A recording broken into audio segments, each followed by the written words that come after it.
உன்னுடைய தலைவர் அர்ச்சுனா தானே, அர்ச்சுனா சொல்லி அவ்வளவும் செய்கின்றாய், உனக்கு பின்னால் யார் இருப்பது?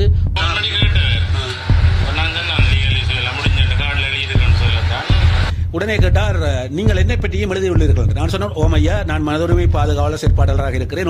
எந்த ஒரு பகுப்பாய்வு திணைக்களத்துக்கும் இந்த முழு ஆதாரங்களையும் தருவதற்கு நான் தயாராக இருக்கின்றேன். நான் எனது சுய விருப்பத்தின் பேரிலும் வெளியே செல்ல முடியாது என்று மறுத்து விட்டார்கள். டாக்டர் பிரணவன் அவர்கள் வந்தார். ஏன் வந்தார் என்று எனக்கு தெரியாது. வாரெல்லாம் எனக்கு கேட்டு விட்டு போறார் என்று சொன்னார். எல்லோருக்கும் வணக்கம். இந்த ஊடக சந்திப்பின் ஊடாக எனக்கு யாழ் மாவட்ட வைத்தியசாலை, யாழ் மாவட்ட போதனா வைத்தியசாலையில் ஏற்பட்ட அதிகார துஷ்பிரயோகம் மற்றும் என்னுடைய மருத்துவ சேவைக்கான அடிப்படை உரிமை மீறல் தொடர்பான சில செய்திகளை இங்கே வெளியிடுவதற்காக வந்திருக்கிறேன். என்னுடைய பெயர் தானா கிருஷ்ணானந்த். தானா கிருஷ்ணா என்று சொன்னால் சில பேருக்கு தெரியும். நான் ஒரு மனித உரிமைகள் பாதுகாவலர் மற்றும் செயற்பாட்டாளராகவும் சுயாதீன எழுத்தாளராகவும் இருந்து வருகிறேன். இந்த நிலையிலே கடந்த காலங்களிலே பெருமளவிலே பேசப்பட்ட விடயங்களிலே இந்த டாக்டர் அர்ச்சுனா சம்பந்தமான விடயங்களிலும் நான் சில விளக்க கட்டுரைகளை எழுதி வந்தேன். அதோடு தொடர்ச்சியாக சமூக வலைத்தளங்களில் பலதரப்பட்ட விடயங்களையும் பேசி வந்த நிலையிலே எனக்கு யாழ் மாவட்ட வைத்தியசாலைக்கு சென்ற போது ஒரு அதிகார துஷ்பிரயோகம் மற்றும் அச்சுறுத்தலான சூழ்நிலையை நான் அனுபவித்து விட்டு வந்திருக்கின்றேன். அதன் மேற்கட்டமாக நடந்த சம்பவத்தை நான் இங்கே ஆரம்பத்திலிருந்து கூறுவதாக இருந்தால், கடந்த 29/7/2024 அன்றைய தினம் என்னுடைய வேலை நிமித்தம் முல்லைத்தீவு பகுதிக்கு சென்றிருந்தேன். ஒரு காணி வேலைக்காக சென்றிருந்தேன். நீதிமன்ற கட்டளையுடன் நான் அந்த வேலைக்கு சென்றிருந்தேன். அந்த நீதிமன்ற கட்டளை எல்லாம் என்னுடன் கையில் இருக்கிறது. சென்றபோது அங்கே ஏற்பட்ட ஒரு தகராறு காரணமாக நான் முல்லைத்தீவு மாவட்ட வைத்தியசாலையுடைய அனுமதிக்கப்பட்டேன். அன்றைய தினம் அனுமதிக்கப்பட்ட நிலையிலே அங்கே எனக்கு தொடர்ந்து சிகிச்சை அளிக்கப்பட்டு வந்தது. அடுத்த நாள் மறுதினம் 30ஆம் தேதி நீதிமன்றம் அங்கே சம்பந்தப்பட்டவர்களுக்கு பிணை வழங்கிய காரணத்தினால் எனக்கு அங்கே நிற்பது ஒரு அச்சுறுத்தலாக உணர்ந்த நேரத்தில் நான் வேறு வைத்தியசாலைக்கு மருத்துவ சிகிச்சைக்காக செல்ல போகிறேன்னு சொல்லி தெரிவித்திருந்தேன். அந்த நிலையில் அங்கே இருக்கின்ற முல்லைத்தீவு மாவட்ட வைத்தியசாலையினுடைய சட்ட வைத்திய அதிகாரி ஜிஎம்ஓ அவர்கள் என்னை பார்வையிட்டு தன்னுடைய அந்த மெடிக்கல் வேலை எல்லாத்தையும் முடித்துவிட்டு, நீங்கள் எங்கு வேணுமானாலும் சிகிச்சைக்கு செல்லுங்கள், தான் அந்த ஜிஎம்ஓ ஃபைலை வந்து தான் பார்த்து விட்டதாக தெரிவிக்கும்படி அந்த ஜிஎம்ஓக்குரிய அந்த ஃபைலை, அந்த நம்பரை எழுதி என்னிடம் ஒரு சிட்டையில் தந்திருந்தார். அதை கொண்டு நான் 31ஆம் தேதி மாலை 5 மணி அளவில் யாழ் வைத்தியசாலைக்கு வந்து அனுமதிக்கப்பட்டேன். நானாகத்தான் சுய விருப்பத்தின் பேரில் முல்லைத்தீவு வைத்தியசாலையிலிருந்து வந்தேன். வந்து யாழ் மாவட்ட வைத்தியசாலை 24ஆம் போர்டுக்கு அனுமதிக்கப்பட்ட நேரத்திலே அந்த முதல் 24ஆம் போர்டிலிருந்து நான் தெளிவாக என்னிடம் உள்ள ஆவணங்கள் அனைத்தையும் சமர்ப்பித்து அன்றைய தினம் இரவு எனக்கு மருத்துவ சிகிச்சை தரப்பட்டது. எனக்கு கையிலே தையல் போடப்பட்டு அடுத்த நாள் 31ஆம் தேதி 29ஆம் போர்டுக்கு மாற்றப்பட்டான். அங்கே என்னை பார்வையிட்டவர் டாக்டர் ரவிராஜ் ஐயா அவர்கள் எலும்பு முறிவு வைத்தியரிடம் காட்டிவிட்டு மற்றும் தன்னுடைய வேலை முடிந்து விட்டார் என்று சொல்லி வீடு செல்லலாம் என்று சொல்லி குறிப்பிட்டிருந்தார். அப்போ எலும்பு முறிவு வைத்தியரும் என்னை வந்து பார்வையிட்ட பிற்பாடு அவர் எனக்கு அந்த எலும்பு முறிவு சம்பந்தமான பிரச்சனை இல்லை என்று சொல்லிவிட்டு சென்று விட்டார்.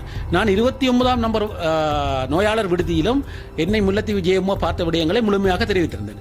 அந்த வகையிலே ஜேஎம்ஓ பார்வையிட தேவையில்லை, நீங்கள் அந்த நோயாளருக்குரிய அட்டையை பெற்றுக்கொண்டு போகலாம் என்று கூறியிருந்தார்கள். நான் காத்து கொண்டிருந்த நேரம் 31ஆம் தேதி புதன்கிழமை மாலை 3 மணி அளவில் யாழ் மாவட்ட வைத்தியசாலையினுடைய சட்ட வைத்திய அதிகாரி டாக்டர் செல்லையா பிரணவன் ஐயா அவர்கள் வருகை தந்து என்னை அந்த 29ஆம் இலக்க விடுதியுடைய அந்த டாக்டர் ரூமுக்கு என்னை அழைத்தார். அங்கே அவருடைய ஒரு ஊழியரும் இருந்தார்.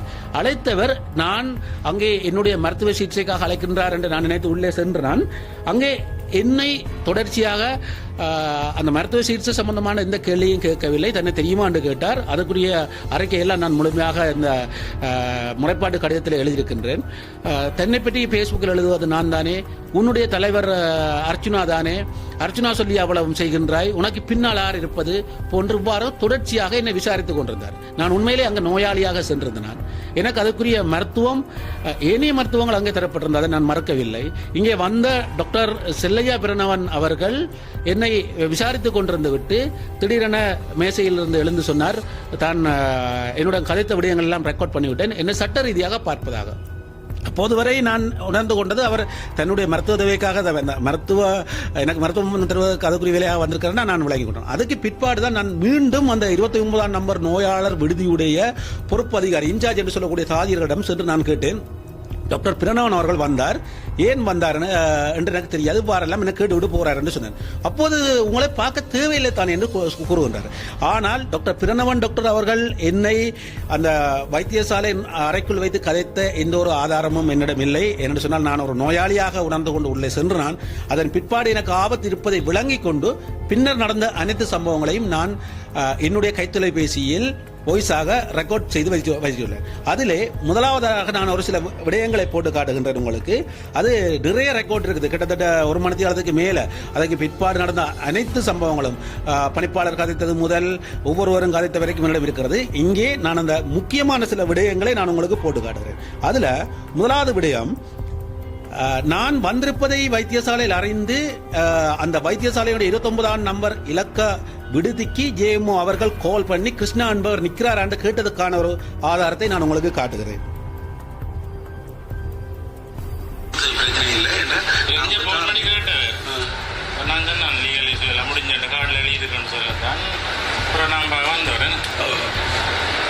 இந்த ரெக்கார்ட் இது ஒரு பகுதி.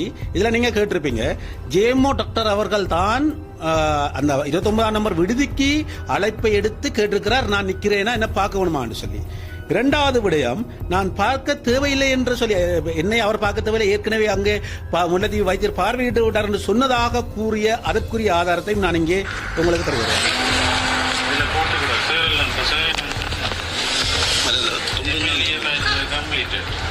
அந்த எம்எல்ஏ நம்பர் அவர் வச்சிருக்காரு, அது 24 கொடுத்தாரு, அவங்க மிஸ் பண்ணிட்டாங்க, போட்டோ எடுத்து வச்சிருக்காரு. சார் நம்பர் கேட்டேன், நான் சொன்னேன் 98, நான் 98 இல்லை நம்பர் 98 கார்டு வந்து பார்த்துறாரு சார், வந்து ஒன்றும் கேட்கல. அது உங்களை இங்கே பார்க்கல, அங்கே பார்த்துட்டு தானே என்ன த்ரெட் பண்ணார், அதெல்லாம் நான் போடணும் சார். இங்கே இந்த இடத்துல நீங்க கேட்டிருப்பீங்க, அந்த விடுதிக்குரிய தாதிய உத்தியோகத்தர் தெளிவாக கூறுகிறார், உங்களை இங்கே பார்க்க தேவையில்லை என்றும், அங்கே முல்லைத்தீவு சட்ட வைத்திய அதிகாரி என்னை பார்வையிட்டதை அவரிடம் தெரிவித்ததையும் தெளிவாக கூறுகிறார். இத்தோடு இன்னும் ஒரு விடயத்தை நான் உங்களுக்கு இதிலே காட்டுகின்றேன்.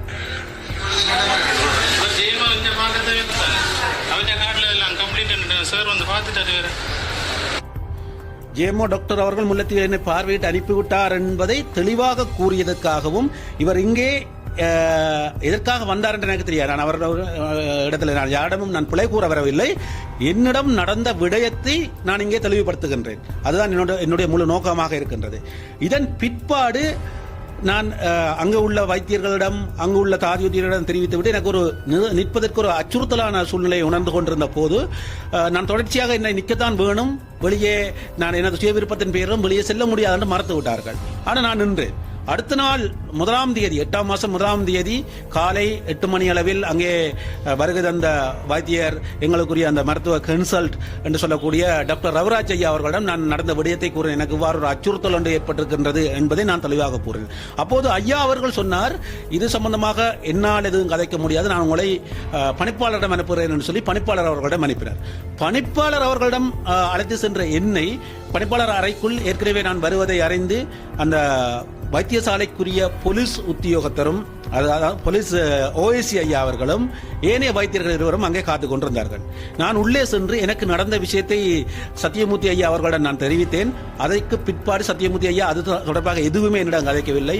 பிரணவன் டாக்டரிடம் எதுவும் கதைத்தாரான்னு தெரியவில்லை. எனக்கு எந்த ஒரு வகையிலும் அதுக்கு பிறகு எந்த ஒரு நடவடிக்கையும் அவர் மீதோ அல்லது அது சார்ந்தோ எடுக்கவில்லை.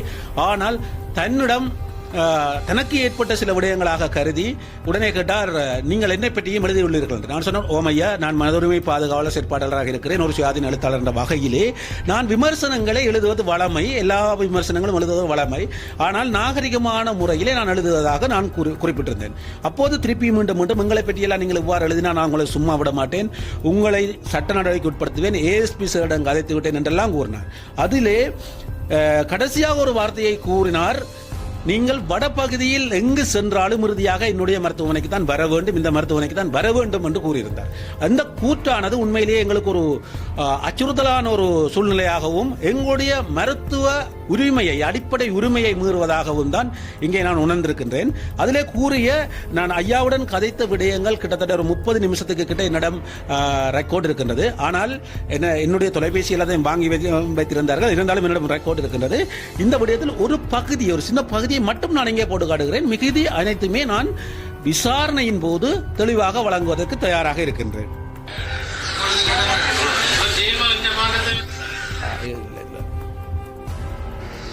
உங்களுக்கு இப்போ சொல்கிறேன், படத்தில் நீங்கள் ஏதாவது கருத்தமாக சரிதானே இங்கே உள்ள டாக்டர்களோடையோ இதுகளை பற்றி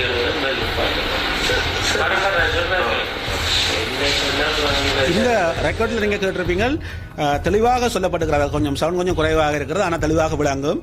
நான் எந்த ஒரு பகுப்பாய்வு திணைக்களத்துக்கும் இந்த முழு ஆதாரங்களையும் தருவதற்கு நான் தயாராக இருக்கின்றேன். எந்த ஒரு சட்ட நடவடிக்கையாக இருந்தாலும் அதற்கு நான் ஒத்துழைக்கவும் தயாராக இருக்கின்றேன். இந்த வைத்தியசாலைக்கு தான் வர வேண்டும் என்று கூறுவது. அத்தோடு இங்கே பிரணவன் டாக்டர் அவர்கள் கதைக்கும் போதும் பலரை பற்றி என்னிடம் விசாரித்தார். முகநூலில் எழுதியவர்கள் பலரை பற்றி விசாரித்தார். இணையதளங்கள் சம்பந்தமாக என்னிடம் விசாரித்தார். இங்கே சத்தியமூர்த்தி டாக்டர் அவர்களும் என்னை கூப்பிட்டு வைத்து என்னுடைய முகநூல் பதிவுகள் சம்பந்தமாகவும் அங்கே எழுதப்பட்டவர்கள் சம்பந்தமாகவும் வேறு சிலரை பற்றியும் விசாரித்தாரே தவிர எந்த ஒரு வகையிலும் நான் நோயாளியாக இருக்கிறேன் என்று கருதவில்லை. அதன் பிற்பாடு என்னை மீண்டும் ஜெயம்மா பிரணவன் அவர்களிடம் அனுப்பி வைத்தார் பணிப்பாளர் அவர்கள். அவர் நான் பொய்க்காரன் என்று சொல்லியும் அந்த ரெக்கார்டும் என்னிடம் இருக்கிறது. நான் அது விசாரணைக்காக நான் ஒப்படைக்கின்றேன். இவன் ஒரு பொய்க்காரன், இவன் அர்ச்சுனா மாதிரி பொய் கேசுகள் போடுவான், இவனை விடுங்கள், நான் கதைக்கவில்லை என்று கூறி மீண்டும் என்னை நோயாளர் விடுதிக்கு அனுப்பி வைத்தார்கள். 2 மணித்தியாலங்கள் கழித்த பிற்பாடு மீண்டும் அங்கே வருகை தந்த நோயாளர் விடுதி 29ஆம் இலக்க நோயாளர் விடுதிக்கு வருகை தந்த அந்த வைத்தியசாலையினுடைய யாழ்ப்பாணம் போதனா வைத்தியசாலையினுடைய போலீஸ் பொறுப்பு அதிகாரியவர்கள் என்னை மீண்டும் விசாரணைக்காக அழைத்து சென்றார். நான் நோயாளியாக இருக்கின்றேன், என்னை மீண்டும் விசாரணைக்காக அழைத்து சென்று நோயாளர் நலன்புரி சங்க அலுவலகம், இந்த போதனா வைத்தியசாலையில் இருக்கின்ற நோயாளர் நலன்புரி சங்க அலுவலகத்தில் இருந்த அத்தனை பேரையும் வெளியேற்றிவிட்டு என்னை தனிமையில் வைத்து உங்களுக்கு பணிப்பாளர் முறைப்பாடு ஒன்று செய்துள்ளார், அது சம்பந்தமாக உங்களை விசாரிக்க வேண்டும் என்று சொல்லி மூடிய அறைக்குள் வைத்து என்னை விசாரித்தார். அது சம்பந்தமான முறைப்பாடு கேட்டார். நான் அப்போது யோசித்து நான் கூறினேன், வடிவாக எனக்கு ஒரு குழப்பமாக இருந்தேன். சொன்னால் நான் பலமான அடிகளுடன் வந்திருந்தேன், நோயாளியாக இருக்கின்றேன் என்பதை கருத்தில் கொண்டு நான் கேட்டேன். ஐயா, நீங்கள் இது செய்வது சரியா? அவருடைய பேர் பெரியசாமி ஐயா. பெரியசாமி ஐயா, நீங்கள் இது செய்வது சரியா? நான் இப்போது நோயாளியாக இருக்கின்றேன் என்பது உங்களுக்கு விளங்குகிறதான்னு கேட்டேன். அப்போதுதான் அவர் இல்லை நீங்கள் உங்களுடைய கருத்தை கூறலாம், ஆனால் இங்கே எங்களுக்கு முறைப்பாடு தரப்பட்டிருக்கின்றனர். நான் சொன்னேன், இந்த மூடி அறைக்குள்ள உடனே என்ன தனியோச்சு விசாரிக்கிறீர்கள், நீங்கள் சட்ட நடவடிக்கை உட்படுத்தலாம், பிரச்சனை இல்லை, எங்க கூப்பிடால் நான் வருகை தருவேன், அது பிரச்சனை கிடையாது. ஆனால் இந்த இடத்தில் நீங்கள் செய்வது சரியா? நான் உடனடியாக விடுதிக்கு செல்ல வேண்டும் என்று கேட்டேன். அப்போது என்னிடம் கையொப்பம் வாங்கிவிட்டு நான் அதில் தெளிவாக கூறியிருந்தேன், இந்த நேரம் இந்த மனநிலையில் என்னால் மருத்துவ இருக்கிற போது விளக்கம் கூற முடியாது என்று சொல்லி சைன் வைத்துவிட்டு திருப்பி வைத்தியசாலைக்கு அந்த விடுதிக்கு சென்று விட்டேன். அன்று மாலை 6 மணிக்கு பின்னர் என்னை வீடு செல்வதற்கு அனுமதிக்கப்பட்டார்கள்.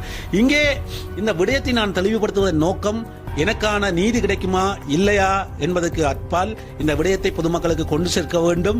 ஏனென்று சொன்னால் முகநூலிலே எழுதப்படுகின்ற கருத்துக்கள் கூறுபவர்களை நோயாளியாக சென்றால் அதற்கு சட்ட நடவடிக்கைகளுக்கு நாங்கள் பதில் கூறியேதான் ஆக வேண்டும், அதற்கு மாற்று கருத்தில்லை. ஆனால் இந்த நோயாளியாக செல்கின்ற போது இவ்வாறான செயல்பாடுகள் என்பது தங்களுடைய அதிகாரத்தை பயன்படுத்தி எங்களை அச்சுறுத்துவதாகவும் எங்களுடைய மருத்துவ உரிமைகள் மீறப்படுவதாகவும் நான் இந்த இடத்தில் உணர்கின்றேன். அந்த வகையிலே நான் குறிப்பிட்ட முறைப்பாடு கடிதத்தை சுகாதார திணைக்களம் மற்றும் ஜனாதிபதி செயலகம், பொது சேவை ஆணைக்குழு, அரசு சேவை ஆணைக்குழு, சம்பந்தப்பட்ட போலீஸ் திணைக்களங்கள், ஏனென்று சொன்னால் இங்கே போலீஸ் அதிகாரியும் என்னை அச்சுறுத்தும் வகையிலே தான் நடந்து கொண்டிருக்கின்றார், பக்கச்சார்பான முறையில் நடந்து கொண்டிருக்கிறார். நான் நோயாளி என்பதை மறந்து சம்பந்தப்பட்ட அனைவருக்குமே நான் இந்த முறைப்பாடு கடிதத்தை எழுதி பதிவு தபாலில் அனுப்பி வைத்துள்ளேன். அதற்கான முறைப்பாடுகள் விசாரணை வருகின்ற போது நான் பூர்ண ஒத்துழைப்பை வழங்குவேன். அத்தோடு நான் வைத்தியசாலையிலிருந்து வெளியே வந்து சில நாட்கள் 2ஆம் தேதி என்னை வெளியே வந்த நான் 10ஆம் தேதி முறைப்பாடு செய்திருக்கிறேன். காரணம், நான் கையிலே தையல் போடப்பட்டிருந்தனால் அந்த மருத்துவ சிகிச்சையின் காரணமாக வெளியே போக முடியாத ஒரு சூழ்நிலையிலும் நான் இருந்தேன்.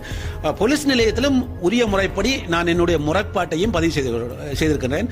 ஆகவே இந்த வைத்தியசாலைக்கு செல்கின்ற போது இவ்வாறான பொதுமக்களுக்கு என்ன நடக்கும் என்று சொன்னால், இங்கே ஒரு நோயாளியாக செல்கின்றவர்களுக்கு இவ்வாறான அச்சுறுத்தல் சூழ்நிலை நிலவுகின்றது என்பதை தான் நான் இங்கே குறிப்பிடுகின்றேன். அத்தோடு இந்த பிரச்சனை எவ்வளவையும் நான் பொதுமக்களிடம் கொண்டு சேர்க்க வேண்டும், பொதுவெளிக்கு கொண்டு வர வேண்டும் என்கிற நோக்கம்தான் இது. மற்றும் மருத்துவ துறையில் எனக்கு மதிப்பு இருக்கின்றது, வைத்தியர்கள் மீது தாராளமான மதிப்பு இருக்கின்றது. அங்கே ஏனைய வைத்தியர்களோ தாதியர்களோ எனக்குரிய மருத்துவத்தை தந்தார்கள், நான் அதை மறப்பதற்கு இல்லை. அதை தெளிவாக நான் என்னுடைய முறைப்பாடு கடிதத்தில் தெரிவித்திருக்கின்றேன். ஆகவே தொடர்ச்சியாக இந்த விடயத்தை உங்களிடம் கொண்டு வந்து சேர்த்திருக்கிறேன். இனி மக்களின் பார்வைக்காகவும் அதிகாரிகளுடைய விசாரணைகளுக்காகவும் நான் பூர்ண ஒத்துழைப்பேன் என்று கூறிக்கொண்டு இந்த விடயத்தை நான் முடித்துக் கொள்கிறேன். நன்றி, வணக்கம்.